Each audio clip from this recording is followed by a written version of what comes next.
ಪ್ರಭು ಯೇಸುವಿನಲ್ಲಿ ಅನುಗ್ರಹಿತರಾದ ಪ್ರಿಯರೇ, ಈ ತಿಂಗಳ 2ನೇ ದಿನವಾಗಿದೆ. ಪ್ರಾರ್ಥನೆಯಿಂದ, ನಿರೀಕ್ಷೆಯಿಂದ ದೇವರ ವಾಕ್ಯವನ್ನು ಆಲಿಸಲು, ಧ್ಯಾನಿಸಲು ದೇವರು ನಮಗೆ ನೀಡಿರುವ ಬೆಲೆಯುಳ್ಳ ಸಮಯಕ್ಕಾಗಿ ಕೃತಜ್ಞತೆಯನ್ನು ಸಲ್ಲಿಸೋಣ. ಡೈಲಿ ಬ್ಲೆಸ್ಸಿಂಗ್ ಅಲ್ಲಿ ವಾಕ್ಯ ಆಲಿಸುವ ನನ್ನೆಲ್ಲ ಪ್ರಿಯರಿಗಾಗಿ ಈ ಸಮಯ ಪ್ರಾರ್ಥಿಸುತ್ತೇನೆ. ಪ್ರಭುವೇ, ಈ ವಾಕ್ಯ ಆಲಿಸುವ ಈ ವ್ಯಕ್ತಿಯನ್ನು, ಕುಟುಂಬವನ್ನು, ಅವರ ನಿಯೋಗವನ್ನು, ಪ್ರಾರ್ಥನೆಗಳನ್ನು ನೀವು ವೀಕ್ಷಿಸಿರಿ, ಸ್ವೀಕರಿಸಿರಿ, ಅನುಗ್ರಹಿಸಿರಿ. ಅನೇಕ ಕಾರ್ಯಗಳಲ್ಲಿ ಕನಸು ಕಂಡು ಆಗಿರುತ್ತದೆ ಒಂದೊಂದು ದಿನ ಮುಂಜಾನೆ ಎದ್ದೇಳುವುದು. ಅಲ್ಲಿ ಎಲ್ಲ ದೇವರ ಶಕ್ತವಾದ ಕರ ಅನುಭವಿಸಲು ಸಾಧ್ಯವಾಗಲಿ ಎಂದು ಪ್ರಾರ್ಥಿಸುತ್ತೇನೆ. ನಮ್ಮ ಪಾಪಗಳನ್ನು, ಕೊರತೆಗಳನ್ನು ಕ್ಷಮಿಸಿರಿ ಸ್ವಾಮಿ ಎಂದು ಪ್ರಾರ್ಥಿಸುತ್ತೇವೆ. ನಮ್ಮ ದುಡಿತವನ್ನು ಅನುಗ್ರಹಿಸಿರಿ ಎಂದು ಪ್ರಾರ್ಥಿಸಿ ನಿರೀಕ್ಷೆಯಿಂದ ಇಂದಿನ ದೇವರ ವಾಕ್ಯವನ್ನು ಆಲಿಸೋಣ.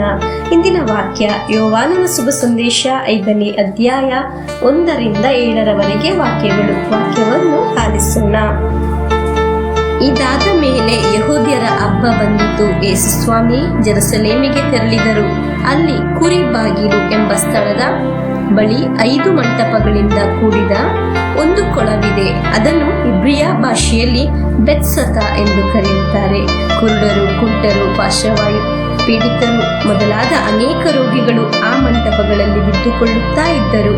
38 ವರ್ಷ ಕಾಯಿಲೆಯಿಂದ ನರಳುತ್ತಿದ್ದ ಒಬ್ಬ ರೋಗಿ ಅಲ್ಲಿ ಮಲಗಿದ್ದನು. ಯೇಸು ಅವನನ್ನು ನೋಡಿ, ದೀರ್ಘಕಾಲದಿಂದ ಅವನು ಹಾಗೆ ಬಿದ್ದುಕೊಂಡಿರುವುದನ್ನು ತಿಳಿದು, ನಿನಗೆ ಗುಣ ಹೊಂದಲು ಮನಸ್ಸಿದೆಯೇ ಎಂದು ಕೇಳಿದರು. ಸ್ವಾಮಿ, ನೀರು ಉಕ್ಕಿದಾಗ ನನ್ನನ್ನು ಕೊಳಕಿಳಿಸಲು ಸಹಾಯಕರು ಇರುವುದಿಲ್ಲ. ನಾನು ಹೋಗುವಷ್ಟರಲ್ಲೇ ಬೇರೆ ಯಾರಾದರೂ ಇಳಿದು ಬಿಡುತ್ತಾರೆ ಎಂದು ಉತ್ತರಿಸಿದ ಆ ರೋಗಿ. ಪ್ರಿಯರೇ, ಅನೇಕ ದಿನದಿಂದ ಕಷ್ಟಪಡುವ, ಬೇಸರದಲ್ಲಿರುವ ಒಬ್ಬ ವ್ಯಕ್ತಿಯನ್ನು ಯೇಸು ನೋಡಿದರು ಎಂದು ನಾವು ವಾಕ್ಯದಲ್ಲಿ ಆಲಿಸಿದ್ದೆವು. ಪ್ರಿಯರೇ, ನೀವು ಯಾವ ಕಾರ್ಯದಿಂದ, ಯಾವ ಕಾರಣದಿಂದ ಬೇಸರದಲ್ಲಿ ಇರುವುದು? ಅನೇಕ ದಿನಗಳಿಂದ ನೀವು ಅನುಭವಿಸುತ್ತಿರುವ ಆ ಕಾರ್ಯದ ಮೇಲೆ ಇಂದು ಒಂದು ಬಿಡುಗಡೆ, ಅನುಗ್ರಹ ಉಂಟಾಗುವುದು ಎಂದು ನಾವು ಇಂದು ಆಲಿಸಿದ ವಾಕ್ಯದಲ್ಲಿ ದೃಢವಾಗಿ ವಿಶ್ವಾಸಿಸೋಣ. ಪ್ರಿಯರೇ, ನಮಗೆಲ್ಲ ಒಂದು ಅಸಹಾಯಕತೆ, ಒಂದು ಅವಸ್ಥೆ ಇವೆ.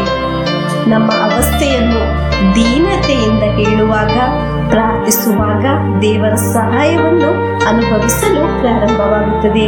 ಪ್ರಿಯರೇ, ನಮಗೆ ಪ್ರಾರ್ಥಿಸೋಣ.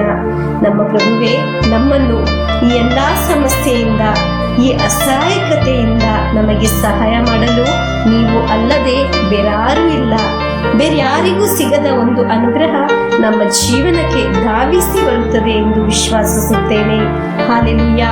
ಈ ವಾಕ್ಯದೊಂದಿಗೆ ನಮ್ಮನ್ನು, ನಮ್ಮ ಹೀನ ಪರಿಸ್ಥಿತಿಯನ್ನು ಪ್ರಭುವಿಗೆ ಸಮರ್ಪಿಸಿ ಯೇಸುವಿನ ಆಶೀರ್ವಾದವನ್ನು ಸ್ವೀಕರಿಸೋಣ.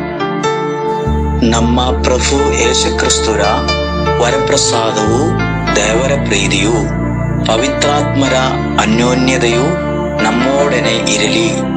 ರೋಗಗಳಿಂದ, ಅಪಘಾತದಿಂದ, ದುರ್ಮರಣದಿಂದ, ಅಗಾಲಿದ ಮರಣದಿಂದ, ಅಸೂಯೆಯಿಂದ, ಮೋಸೆ ವಂದನೆಯಿಂದೆಲ್ಲ ದೇವರು ನಮ್ಮನ್ನು ಸಂರಕ್ಷಿಸಲಿ.